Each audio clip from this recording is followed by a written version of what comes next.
Good evening, everyone. Happy Election Day. Welcome to Sound Off. I'm your host, John Blaschke. We're here in the Soundview studio.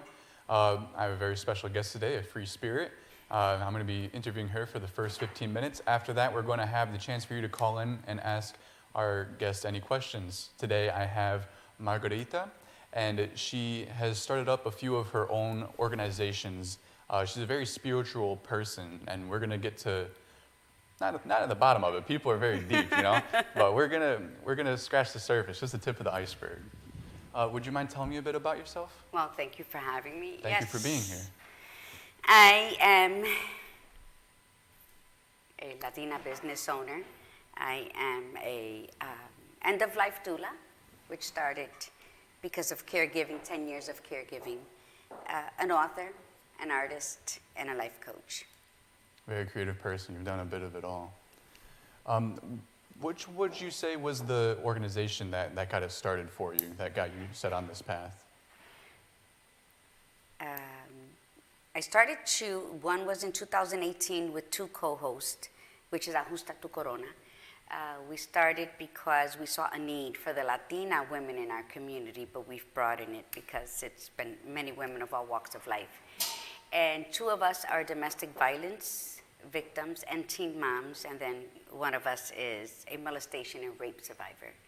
And so we got together collectively and we decided that with our trauma and tragedies, we turned it into triumph, and what we wanted to do is assist other women from all walks of life grow in their power, take their power back. So instead of looking at it as a victim, you've kind of flipped the script on it and see how far you've come from, being down, and how far you've come since then. Well, we believe that the only time you are a victim is when you allow it to cage you. I think that victimization is such a word that's carelessly thrown around, and when it comes to healing, one must inquire within, and it gets messy. And healing is not for the faint of heart. So when we start on a journey like that, you have to have a tribe, and that's what we formed. And then that word victim, 99.9% can turn into victor. You triumphant through anything. It's a word that doesn't apply to you anymore. It doesn't apply. You know what? I've traveled and I've ridden the wave of chaos most of my life, and I've never looked back and said, I wish this didn't happen. But I look back and say, this had to happen because that wave landed me where I'm at today.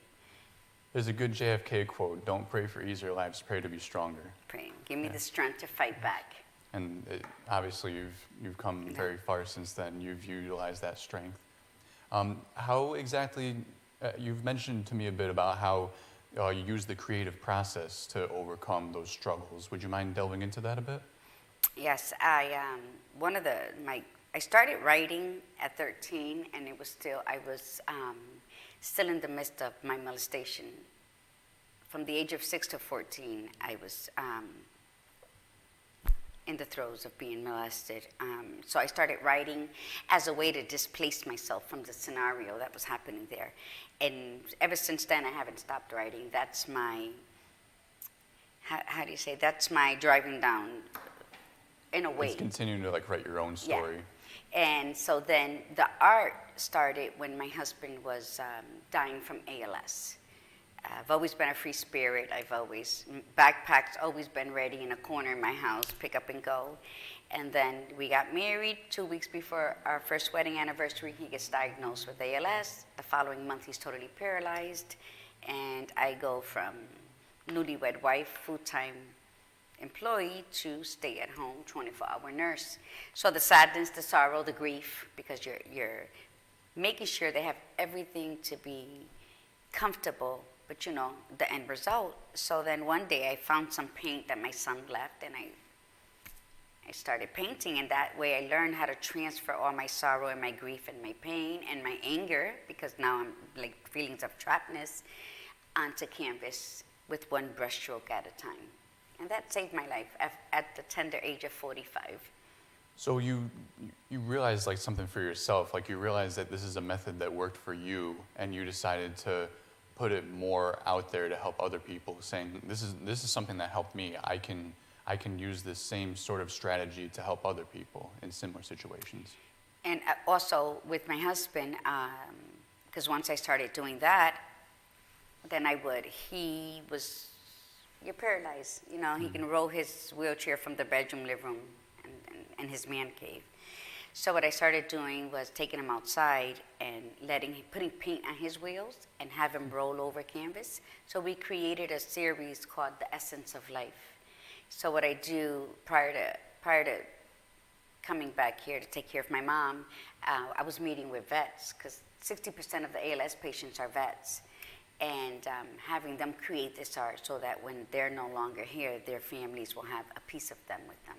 Because when they ride over the canvas on the ground with their wheelchair, they're leaving a piece of their essence with them. So that was a great healing process. So when my husband passed away in 2017, I became a spiritual and creative healing life coach because I felt that I had to go through that assignment.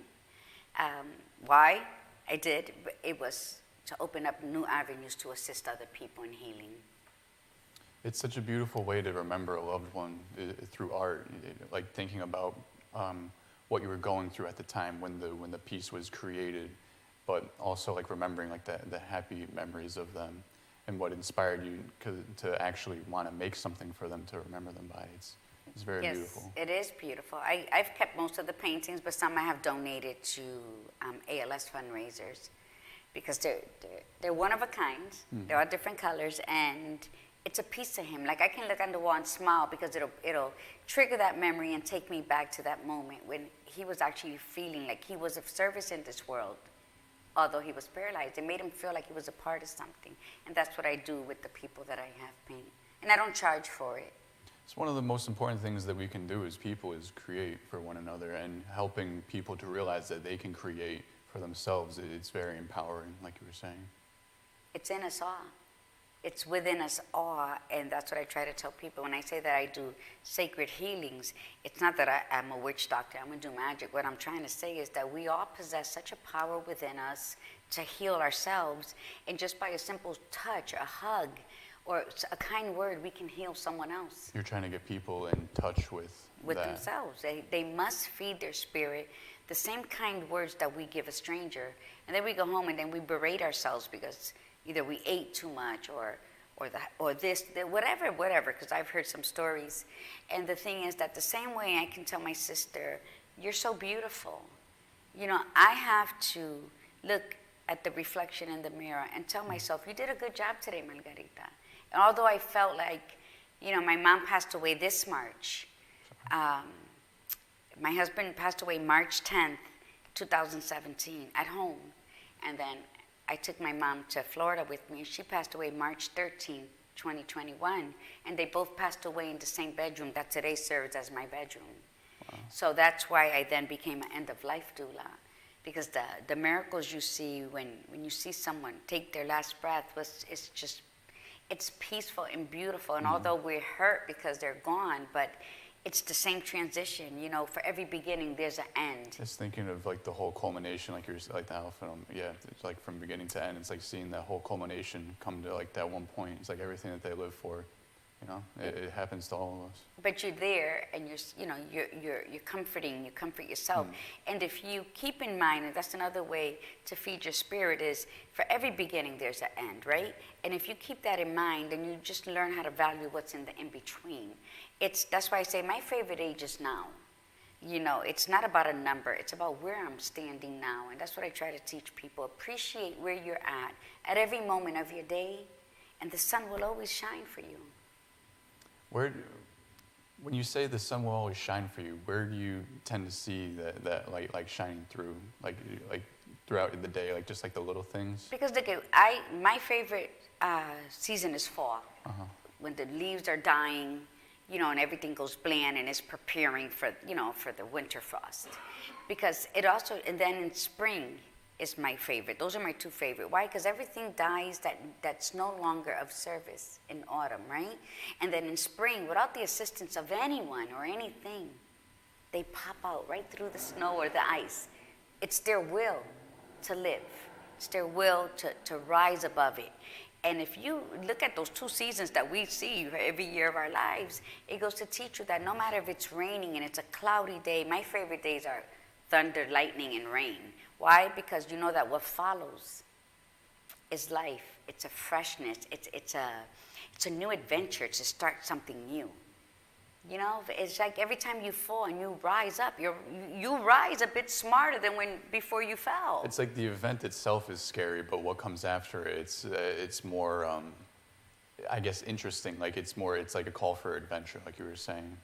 Life isn't it? Every day you wake up, it's like we have 86,400 seconds in a day. You have it, I have it. However I choose to spend it is my fault, right? I can't blame anyone around you.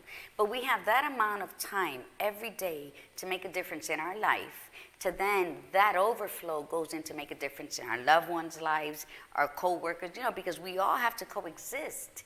And if we learn how to love ourselves, then nothing that anybody says or does is really going to be that thorn in our side. It'll probably bother us because I go from 0 to 60 in a heartbeat. But what I'm saying is just, it's still not going to be that, you know what, you're going to take it out and flip it. And that's where it all starts with you. Nobody makes you angry. You allowed someone to make you angry. Everything that we dislike that happens to us is because we allowed it in some way, shape, or form. Learn where that comes from, and then you know what? Life is what it is. When people say, who are you? I say, I'm magically orgasmic. Orgasmic is not anything in a negative connotation. You know, it's like, I'm not Margarita. Margarita's my name. You know, what I do is what I do, but who I am, it's what means the world to me. That's going to be who I am through all my travels in life. It's what you do with what you have, kind of. Exactly. It's what you do with the name. It's what you do with with the creative works that you do. Like a caregiver. I didn't even want kids. I have 2 now. I got 4 grandkids, and then I become a caregiver for 10 years. So everything was put on pause for 10 years. I wouldn't change not one thing about it. But what did it teach me?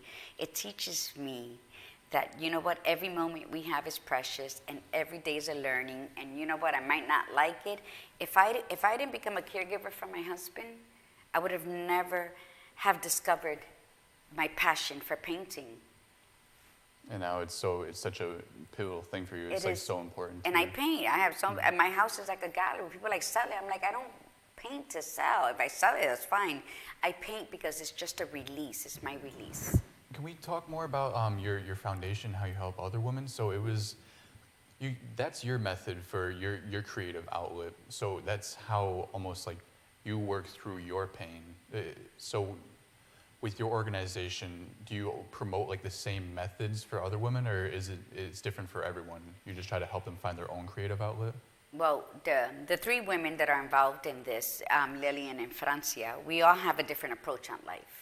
Good friends. I've been friends with one for 34 years, the other one less, but they've been friends longer. So we all approach life differently. So we all have something to offer, and we all have an audience, put it that way. So when I'm doing my life coaching, or when I'm doing public speaking on rape, on domestic violence, or whatever it's going to be, our audiences are always going to be different. So we're about to launch our workshops. We're going to launch workshops, and then whoever wants to sign up under who. It's going to be the 3 of us at first, and then we always go live, and so people get to know us. So when we offer the workshops, they're going to know who they're going to want to come under. Because we don't want a group of women sitting in the wrong workshop, because it's a waste of time for all of us involved. And every time that we spend with the group of women is so precious that we want them to be like sponges. And even if we give 10 lessons, but only one of them is for them, we did our job.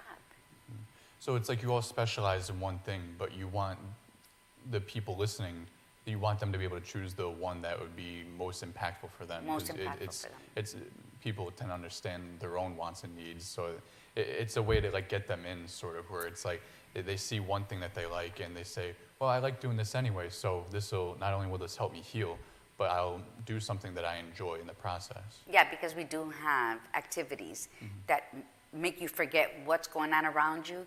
And when we did, the one we did on Friday was so phenomenal because it was a masquerade gala.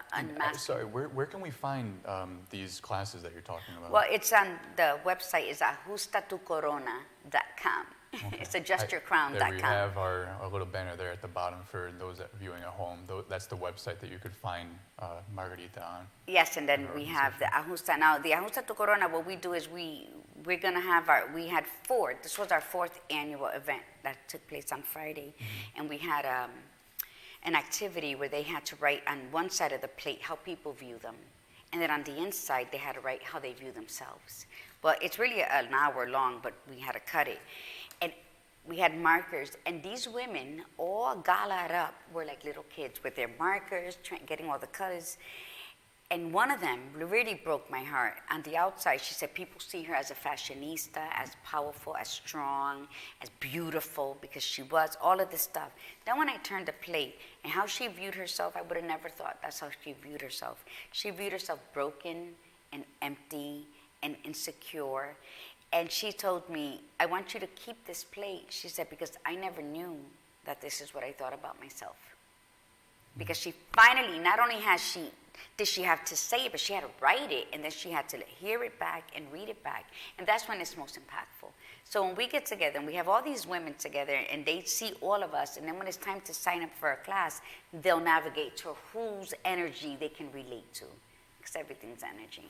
So that goes back into like being a spiritual advisor, you'd say. How has being a spiritual advisor affected not only your teaching, but your outlook on life? Well, because first of all, we were raised Catholic, and then with spirituality, I don't do religion, I do spirituality, and I have my faith in God. And to me, my God has never let me down. I've walked, I've been through some horrific moments in my life, but there was always the strength and the vision to know that I can get out of it. And I got out of it. I don't carry any bitterness, I don't lack any ambition or any strength to move forward and help lift someone else up. So it's believing in the plan that God has set before you? Yes, I believe. Mine's is a spiritual relationship with Him. But even when my mother took her last breath and we were all there, my mom lived a hard life, and so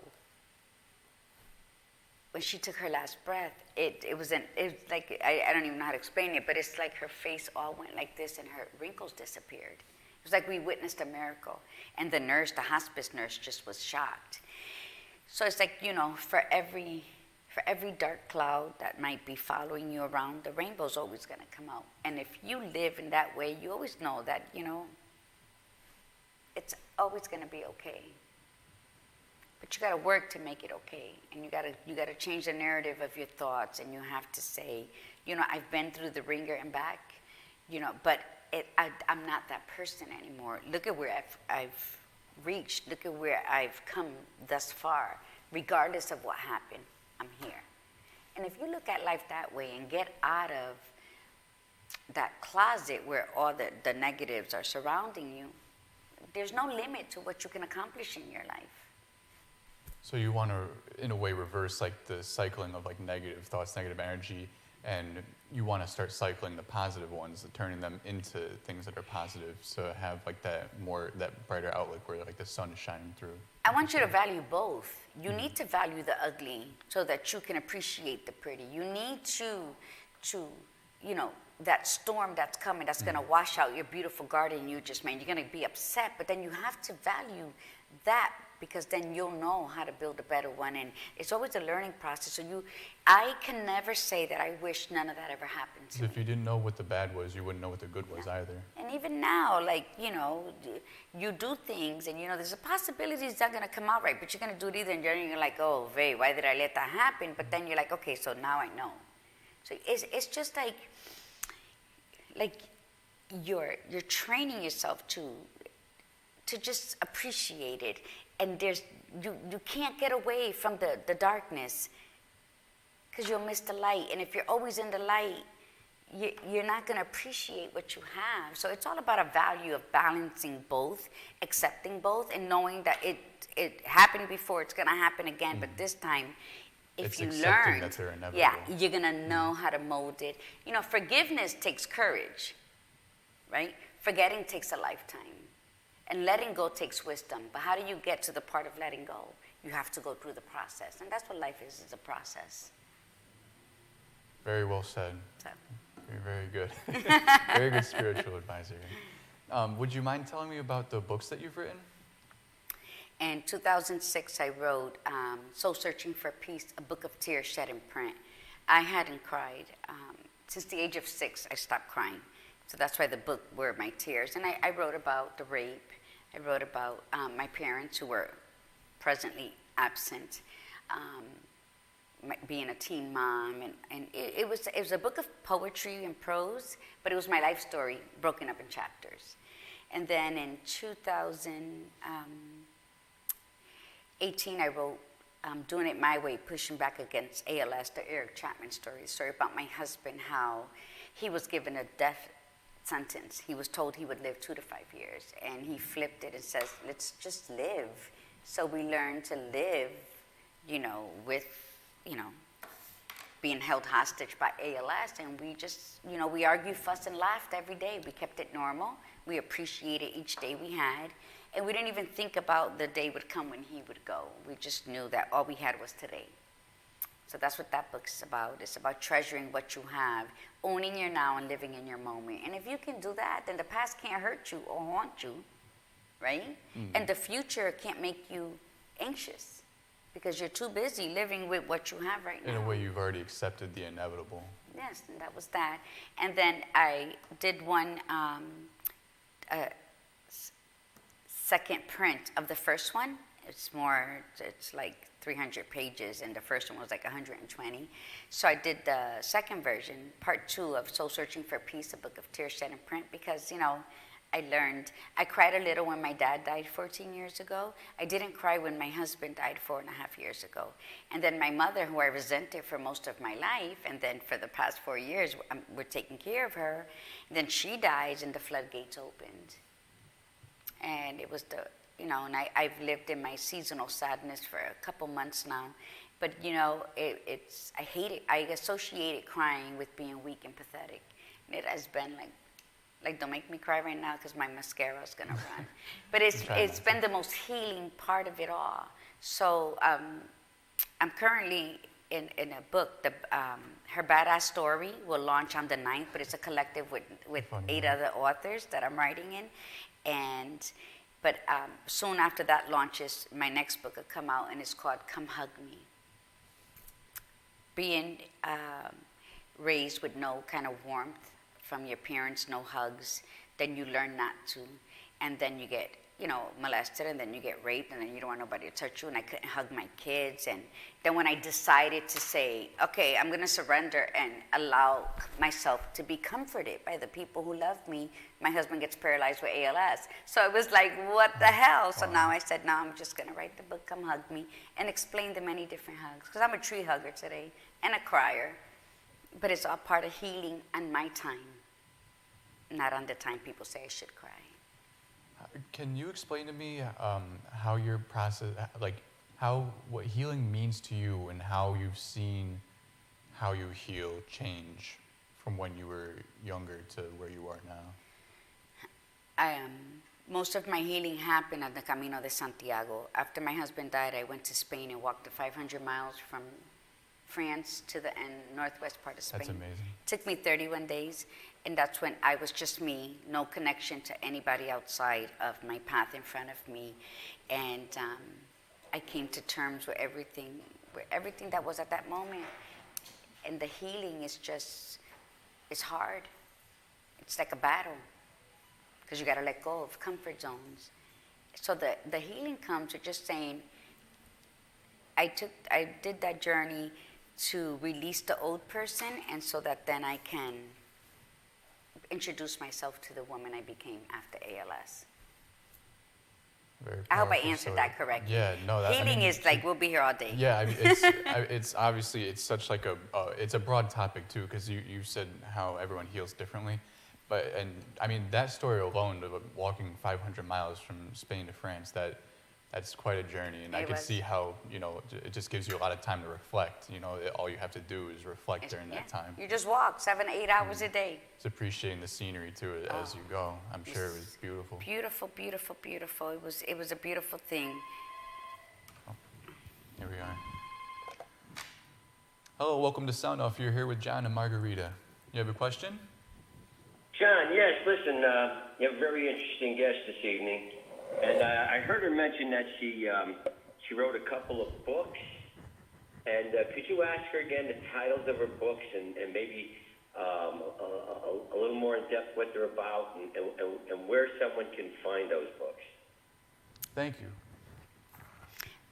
2 of my books, Soul Searching for Peace, A Book of Tears Shed in Print, the 2nd edition, and Doing It My Way, Pushing Back Against ALS, the Eric Chapman story, are on Amazon.com.